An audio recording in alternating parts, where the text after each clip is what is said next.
Let's get into Nicki Minaj and Sza. Since we're just talking about Nicki Minaj, let's talk about the drama she's been in with SZA, and it seems like it's over nothing. Nicki Minaj reached out to Congresswoman Anna Luna for help over threats that a DJ and a streamer made in response to her feud with SZA. It looks like this guy named MacWop said, "Hey Nicki, relax before you get put in a blender like your boy did." Nicki Minaj shared this on Twitter, tagging the FBI, asking, "Is this a threat?" But she didn't get the response she probably wanted. This internet shit crazy. I'm your blood. Hey, Nicki, relax. Before you get put in the blender like your boy did. Uh-oh. She gotta relax. This person wrote on Twitter, "Yeah, tag the FBI to come and get your pedo husband." One person shared a meme saying, "Nicki said, I'm gonna call the manager." Well, it looks like this congresswoman decided to go and respond to Nicki Minaj saying, "Please text my cell. I will forward this to law enforcement immediately. Threats of violence and assassination should be taken very seriously. I hope you're okay. We'll talk soon." I didn't know Nicki Minaj was like cool with the government like that. If you guys go and look at Nicki Minaj's Twitter, you'll see tweets like, "Go and draw your freckles back on, Buki. Liar, liar, pants on fire. Sounding like an effing dead dog." She writes about SZA. SZA says, "Mercury retrograde. Don't take the bait. LOL, silly goose." And that got Nicki even more mad. Nicki Minaj decided to bring in other people like Rock Nation CEO Desiree's daughter, Demore, who claims she was institutionalized for 2 weeks without cause. I don't know why you're bringing this person into this. She really doesn't like a lot of the heads of like different record labels because she feels like she's been set up. She wants that Grammy so bad, but nobody's gonna give it to her. Let's get into the Coldplay cheating scandal. I don't know if you guys follow me on TikTok. My @ is @SloanHooks, but I made a video that got 2 million views because Coldplay's Chris Martin exposed an affair. Now, if you don't know who Andy Byron is, he is a CEO at a company called Astronomer. There's been some back and forth on whether he's resigned from there or not because he was caught up hooking up, or at least maybe possibly even sleeping, with the HR department head. We don't know how long Andy and Kristen Kabat, the HR lady, have been having an affair, but they are both respectively married to other people, and assuming that the couples are not open, they're cheating. Now, Andy has not actually resigned from his role as CEO, even though this one statement stating that he has been going viral. You could just see the shock on his face. He's like, "Oh, hell no." And she knows too. She's just as guilty. They're both guilty. But also, it's even worse when the CEO is sleeping with his employee.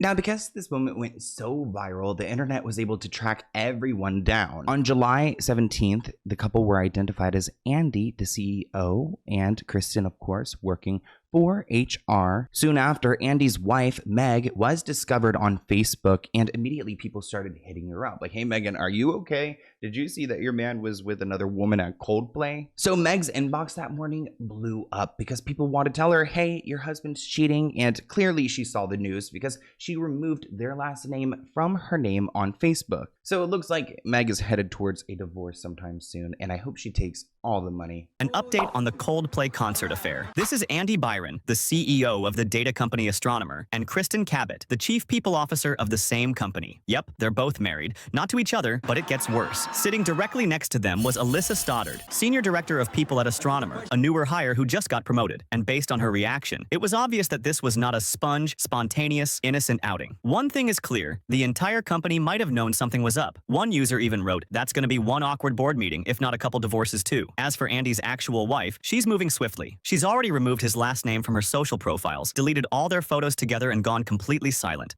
And this is really unfortunate because both of these people have families with children, and now their whole lives are going to be turned upside down. But I also think it's sick how, like, in corporate America, there could be these relationships, and there are many grown adults who are just simply okay with it. I mean, I don't think the new hire needs to go and hit up the CEO's wife to go and expose this affair.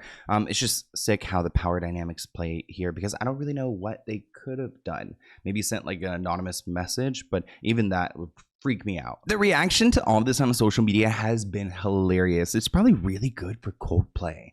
Now everyone wants to go to a Coldplay show to see who's going to get caught on camera. I think that's a lesson for not only Andy and Kristen, but everyone else out there in this world, that if you are going to be shady and doing things like this, you will be caught.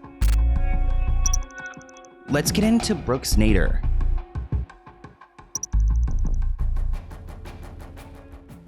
Brooks has been everywhere in the headlines, and they report that Brooks Nader is not embarrassed by her recent wardrobe issue at Wimbledon. In fact, she decided to turn her viral moment into a payday, partnering with a tampon brand. Hi y'all, I am getting ready for a major award show tonight. I am so excited, but we all know what happened last time I wore white to a major event. So now I'm partnering with You by Kotex because you can never be too prepared. Here's to hoping my white outfit makes a splash for the right reasons. When I saw that stain on the back of her skirt, oh no, sister, I am so sorry. But this comment reads, "This is the smartest partnership ever, ever, ever." Another person writes, "Iconic." And you know what? We need to have more moments like these. I mean, not that I want to see like you girls out there, stressing out, but also just kind of normalizing it and humanizing her. And also she's getting a payday just because she had, had a little slip. Maybe not a little slip, but a little drip, Tons of her fans praised her for her openness and relatability, and it looks like Kotex wanted to reward her with a little bit of a brand deal. Let's get into Diddy.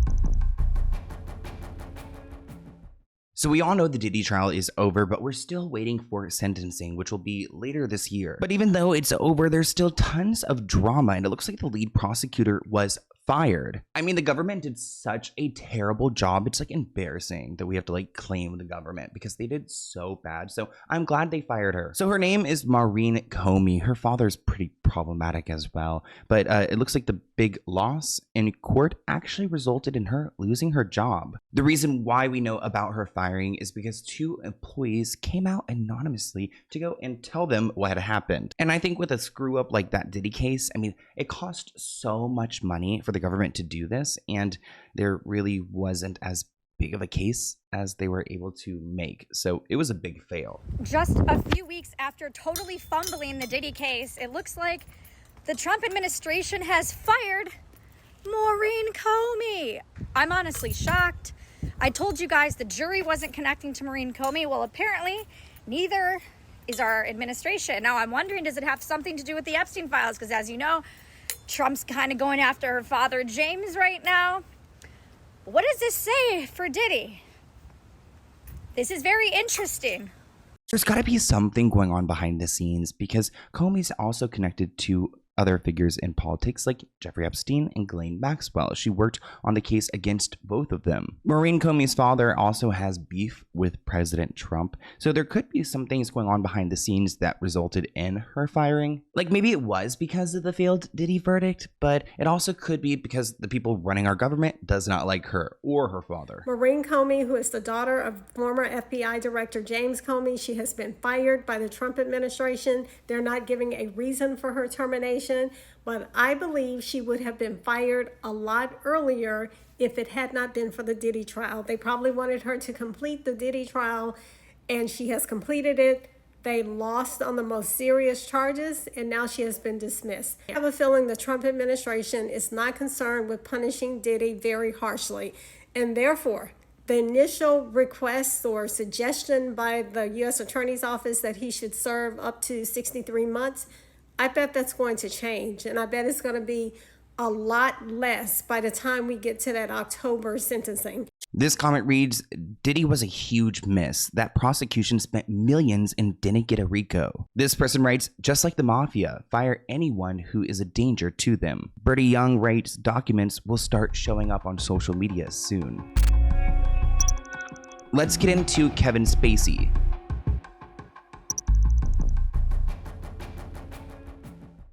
Now, Kevin Spacey has pretty much been blacklisted from Hollywood for a long time now, ever since he was accused of doing some inappropriate things to a teenage boy. But Kevin has been on the sidelines trying to win America over again, and it seems like this recent call for the release of the Epstein files is getting him in people's good graces. He writes, "Release the Epstein files, all of them. for those of us with nothing to fear, the truth can't come soon enough. I hate to make this about me, but the media already has. Kevin Spacey is a creep, and he has been linked to Epstein in the past. He's also been named in federal documents. He's also been accused of misconduct by several different individuals, and he had to go to court in 2022 and in 2023. Kevin Spacey pushing the release of the Epstein files? Like, Ariana, what are you doing here? It is wild to me that Kevin Spacey would choose this moment, like, to pop his head back up. Like, people forgot about you. You got acquitted of everything. Stay gone forever. But then again, he is an expert witness in this category.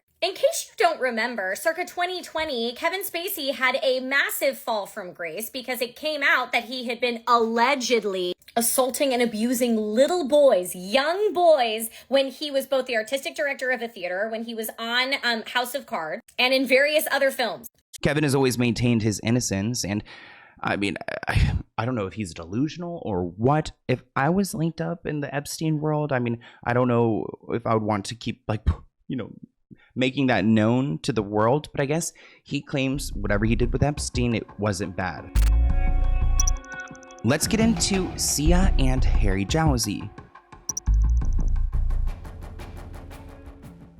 I love Sia's music, but she's always given me bad vibes. Ever since I made a video about her relationship with Maddie Ziegler, like, there's something weird there. Maybe we need to do a deep dive into her dating history, because now she's been linked with Harry Jowsey, a reality star who's like half her age. Sia has been promoting Harry Jowsey's new show, Let's Marry Harry, even suggesting that she would like to be on it to compete because she loves him so much. Harry, who's 21 years younger than Sia, actually might go ahead and just skip the show. I mean, I don't think you need to go and apply, because I think Sia's already secured him. He's such a clout chaser. He probably saw that Sia was into him and immediately set up a date, because they were spotted out holding hands, and it's the most bizarre coupling I've seen this year. Like, Sia, what are you doing holding this man's hand? It is so cringe. I actually thought that Sia was like a lesbian for the longest time. It actually turns out she's bisexual, which means that Harry fits the role. She's into men and women. So Sia and Harry Jowsey, definitely not on my bingo card. Thank you for watching this clip from the Let's Get Into It podcast. To view the full episode, visit the link listed below.